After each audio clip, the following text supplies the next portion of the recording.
breaking news tonight out of Venezuela. The president says authorities there have captured an American pilot. I want to give you a little bit of context here. Then we're going to go to our Juan Carlos Lopez, who is an anchor for CNN Espanol. He'll bring us all the details, what we know at this hour. Venezuelan President Nicolas Maduro saying just now that authorities in Venezuela have captured an American pilot who has Latino roots. They say that the pilot was captured with, quote, all kinds of documentation, and that this pilot was involved in recruitment activities, presumably of Venezuelans who would take part in a coup. The background here: we have seen an increase in anti-government protests in Venezuela. The United States House and Senate have passed sanctions against Venezuela.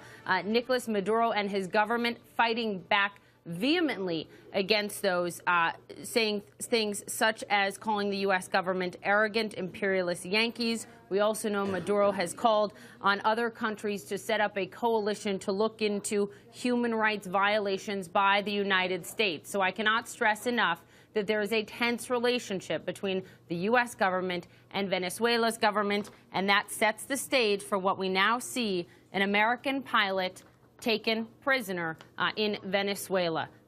I think on the phone we have Juan Carlos Lopez. He is an anchor and correspondent for CNN Espanol. What do we know at this point in time? Hi, Papi. There was a rally today in Caracas, and in that rally, it ended at the presidential palace of Miraflores. President Maduro announced, as part of his speech, and in the speech he also said that he was imposing a visa requirement for Americans traveling to Venezuela, that an American pilot of Latino origin had captured on the border with Colombia, the Táchira state, and that he was cooperating with authorities. But it's not the first time that something like this comes out from the Venezuelan government. Now, this pilot has not been identified. There hasn't been any more information on his apparent activities. But it has been a very tense week between the U.S. and Venezuela. The Congress approved sanctions that include denying visas or eliminating visas for anyone who the U.S. government determines has violated human rights in Venezuela.